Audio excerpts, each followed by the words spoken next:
又嚟到一年一度嘅出國旅行，歡迎大家同我哋一齊去新加坡。呢間係我哋其中一間酒店 Royal Collection by Pickering。酒店有5星，房間舒適，樓底都夠高。咁當然最靚係個無邊際泳池啦，大概喺10幾層嘅高度俯瞰住新加坡嘅風景，對比我哋平時嘅旅行嚟講，已經好高級。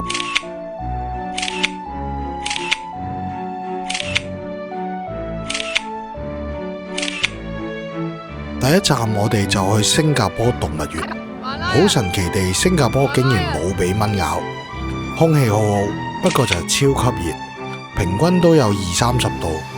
第一站即刻衝去餵大笨象，提提大家，所有餵動物都係要預約嘅，即日係唔會預約到，費用大概港幣50左右。咁你俾1份食物嘅錢呢，就全家人都可以入去噶啦。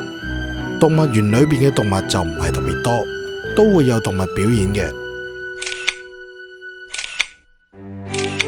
不過如果動物唔願意做，佢哋就唔會強迫嘅。園區亦有呢啲巴士可以搭去唔同嘅地點，唔使收費，排隊上車就可以。咁我哋抱住唔執輸嘅心態，就一定係 book 晒大部分餵動物。其實係咪一定要咁遠先可以玩呢啲呢？又唔係喎。深圳北動物園都有，咁嗰度就唔使預約啊，唔使點排隊。整體嚟講都係一個唔錯嘅體驗，特別對於小朋友一定超級開心。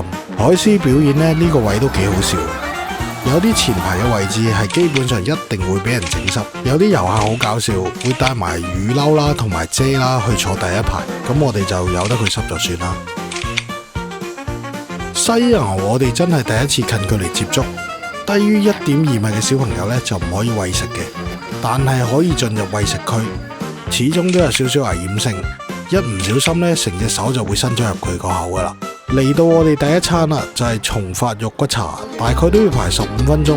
入去前呢，就已經點好晒食物，價錢呢，大概1個肉骨茶左右呢，就係60到80蚊港幣，一杯嘢飲呢，就係20到40蚊左右。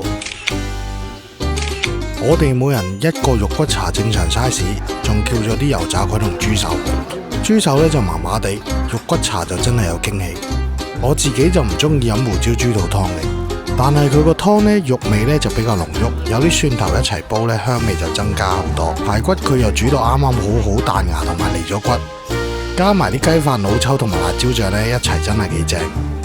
油炸鬼呢，浸落啲湯呢，就吸晒啲味，直情食到唔停口。我哋玩咗陣呢，就轉咗去隔離 River Wonder。若然你係抱住睇動物大遷徙嘅心態嚟呢，就一定失望，因為佢某啲位置嘅海洋生物呢，可能仲少過金魚街。起初我哋都覺得有啲失色，但沿途不斷有好多保育啊、環保知識講俾你知呢，咁我哋就越嚟越中意呢個城市嘅人同埋事。乾淨程度唔使講啦，公民意識非常高，基本上大家都會自動自覺排隊。熊貓都幾搞笑啊，全程喺度食粥。我建議喺呢度逗留2個鐘左右，唔使多，因為都真係唔係好多嘢睇。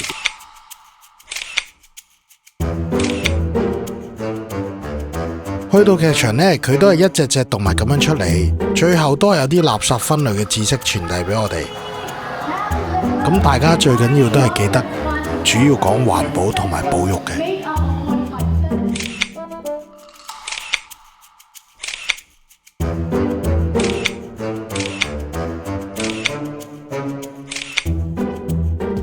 呢間係我哋第2間嘅酒店啊，亦都係動物園裏邊唯一一間酒店，都係5星級。呢間係真係好舒服，同埋影相一流。成間酒店呢係雨林式咁樣設計，間唔中呢都會有啲馬騮喺度爬嚟爬去，咁我哋就梗係瘋狂打卡啦。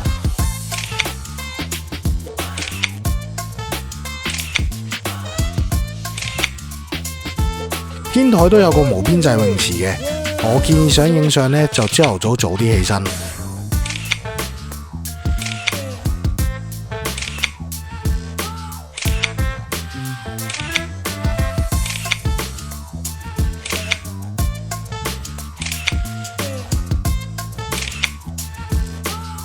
夜晚呢，我哋就去咗夜間動物園，所以永遠都話最靚嘅地方一定係你未去到嗰個。你去到就發現黑到完全影唔到相同拍唔到片。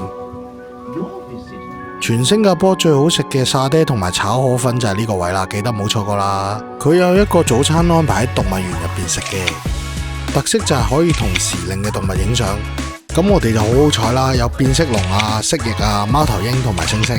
不過食物就非常一般，我建議唔係想影相呢，就留翻喺酒店食早餐好過啦。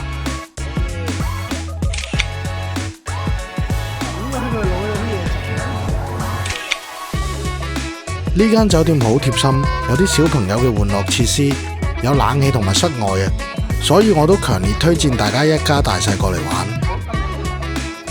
另外，酒店本身嘅早餐呢係非常豐富嘅，我哋每人基本上都食咗3-4碟，有生果啦、芥秧多士啦、正常中英式嘅早餐啦，最特別呢係有煙三文魚同埋自己親手榨嘅果汁，同埋啲小朋友最中意嘅糖果西餅。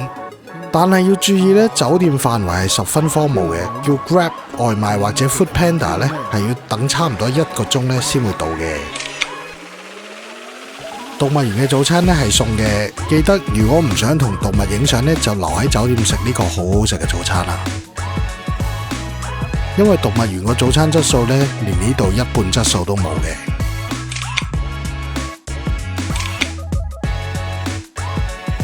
之後呢，我哋就去咗 Maxwell Food Centre， 入邊呢就有最出名嘅天天海南雞。不過12點左右呢就已經閂咗門啦，所以呢，我哋決定排另外嗰間一樣好多人排隊嘅亞仔海南雞飯。佢都係皮薄肉多嘅一種雞，肉質係嫩同埋唔黐牙嘅，皮係香嘅，都有雞味。我自己呢就幾中意食啦。反而椰青呢就瀨晒嘢，少少酸嘅，但係都係新鮮。熟食中心嘅消費最少平過香港1/3價錢。下一個景點我哋就去咗 Garden by the Bay， 我覺得係成個旅程中最靚一個地方，影相一流啊！因為我哋撞啱侏羅紀展覽，所以就會見到恐龍啊。新加坡嘅天氣呢，佢會突然間落雨，但係佢唔會落好耐啊，通常都係講緊最長1個鐘左右就會落雨。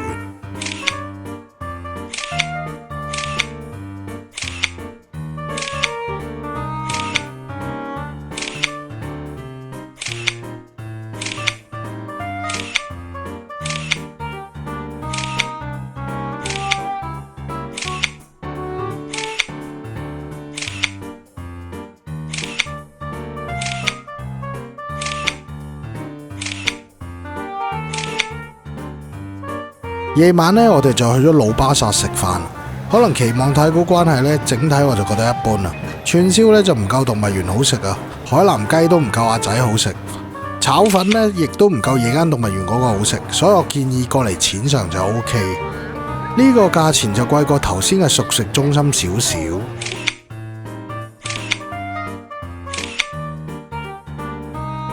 我哋酒店樓下呢就有一個芳林熟食中心，裏邊有幾間比較出名嘅咖喱同埋喇沙麵，我哋盡量都試晒。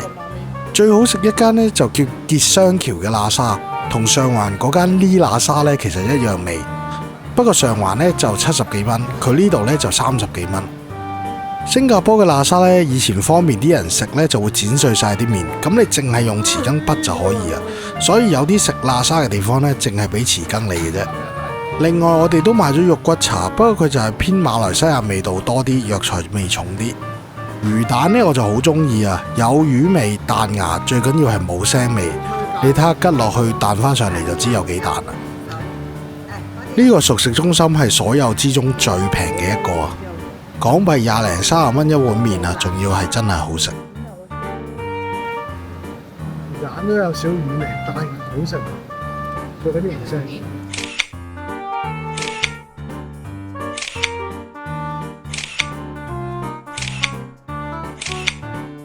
我哋之後就去聖淘沙嗰邊有個水族館，有列車可以去到，不過平日呢就比較多人。都係嗰句啊，最緊要明白佢哋要傳遞一個保育嘅意識，咁所有嘢呢就會好睇好多。如果追求款式多同埋數量呢，一定係長龍。我自己幾日嘅體驗呢，就係覺得佢民風呢就好淳樸，廣東話加國語同埋少量嘅英文呢，就可以喺新加坡暢通無阻。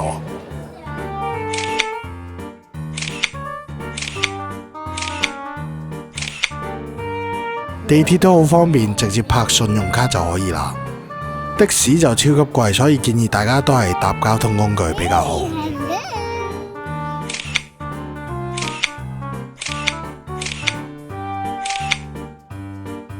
我哋全個旅程最好食嗰間餐廳呢，就叫新山阿明。咁我哋中途呢，就經過一間榴蓮鋪呢，就超級貴，貴過香港1.5倍啊，所以就唔使考慮。新山阿明呢，好多明星幫襯過，主要都係胡椒炒蟹啊、三樓炒麵啊、炒菜啊嗰啲。佢就唔係一啲好精緻嘅擺盤，但係味道上絕對係好好嘅。